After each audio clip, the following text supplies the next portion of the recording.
안녕하세요. 건강 스토리텔러 정화입니다. 네, 오늘은 미국 국립암 종합치료센터인 MD 앤더슨 암센터에서 녹즙을 가지고 다룬 내용이 있어서 이 내용을 좀 소개해 드리려고 합니다. 평소에 건강을 생각하시는 분들이시거나 현재 암을 치병 중이신 분들은 많이들 드시는 게 바로 녹즙이죠.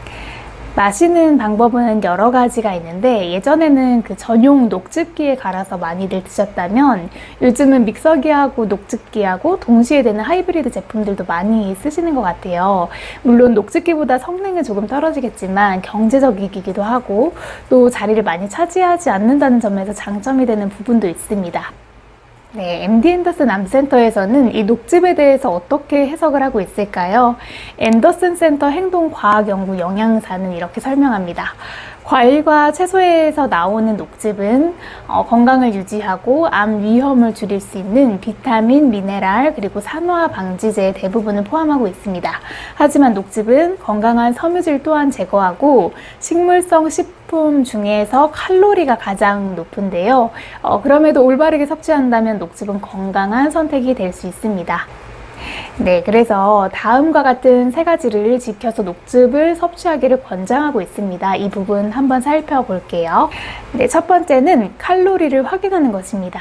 녹즙은 암세포의 성장과 확산을 낮추는 데 필요한 영양분과 파이토케미컬을 얻는 좋은 방법입니다.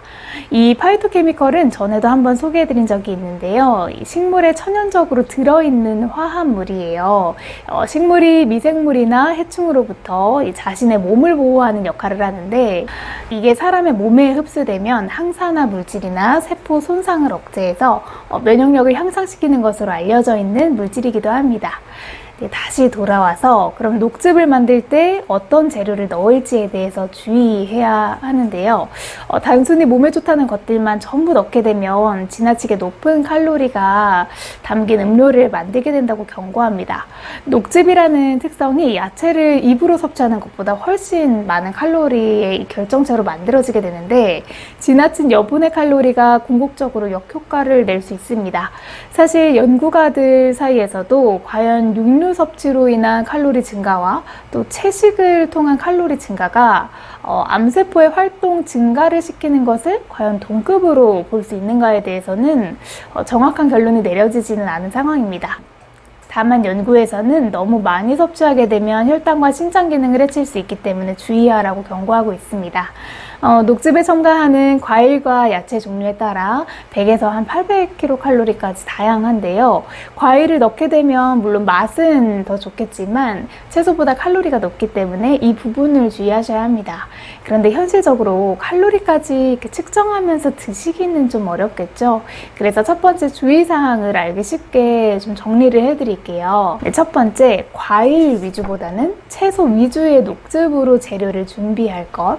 또 두 번째, 아마씨나 그릭 요거트 같은 것을 첨가하면 단백질이 풍부해져서 식감도 좋아지고 또 근육량 감소를 예방하는데 큰 도움이 될 수 있습니다. 또 세 번째는 지나친 칼로리를 억제하기 위해서 한 번의 섭취량을 한 컵으로 유지할 것입니다. 네, 두 번째 방법 바로 소개해드리면 녹즙을 만든 즉시 마시는 것입니다. 녹즙에 들어있는 산화방지제는 암을 유발하는 세포 손상을 방지하는 역할을 하는데요. 주스가 시간이 지나면서 가라앉으면 산화방지제 또한 제거된다고 합니다. 가끔 통화하다 보면 이렇게 말씀하시는 분들도 계세요. 이 녹즙기라는 게 한 번 쓰고 나면 세척하는 게 굉장히 까다롭거든요.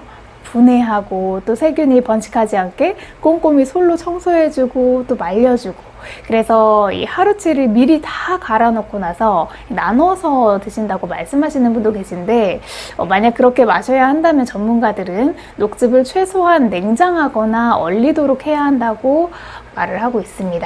그래서 최대 24시간을 넘기지 않아야 되고 신선해 보이지 않거나 또 위에 혼합물이 보이게 되면 몸에 해로운 박테리아가 번식하고 있다고 볼 수도 있으니까 섭취하지 않도록 주의하셔야 합니다. 네, 아무래도 가장 좋은 방법은 막 갈은 주스를 바로 그 자리에서 섭취하는 거겠죠. 네, 마지막으로 올바른 재료를 사용하고 모든 야채 섭취를 녹즙에 의존하면 안 된다는 겁니다.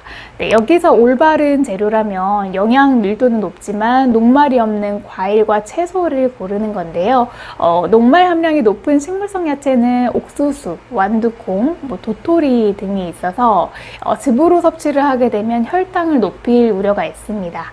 다만 반대로 감자즙도 녹말 함량은 있지만 오히려 생감자즙은 당뇨병 환자에게도 그 혈당 수치를 떨어뜨리고 또 높은 영양을 함유하고 있는 것으로 나와서 섭취해도 괜찮습니다. 그리고 케일과 시금치 같은 녹색잎이 많은 야채들을 사용하는 게 좋고요. 키위나 파파야 같은 열대 농산물을 추가해 주시면 쓰지 않고 건강에 좋은 달콤한 맛을 낼 수 있어서 또 좋다고 합니다.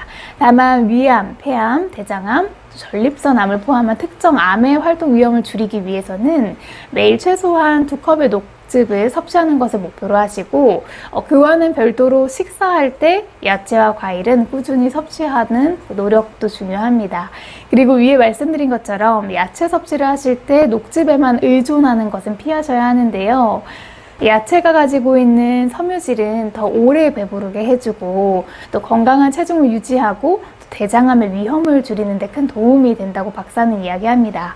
그래서 음식을 통한 통곡물이 풍부한 음식 그리고 섬유질 섭취도 줄이지 말 것을 권장하고 있습니다. 네, 이렇게 해서 오늘은 녹즙을 섭취할 때 참고하고 또 주의해야 할 사항에 대해서 설명드렸는데요. 어떤 야채를 사용해야 효과가 좋다 이런 내용이 주가 아니라서 어떤 분들은 조금 실망하셨을 수도 있을 것 같아요. 하지만 올바르게 섭취를 해야 부작용 없이 가장 건강한 녹즙을 섭취할 수 있다는 점 인지하시고 처방하시는 데 많은 참고가 되셨으면 좋겠습니다. 네, 오늘 준비한 내용은 여기까지입니다. 오늘도 시청해 주셔서 감사합니다. 항상 건강하세요.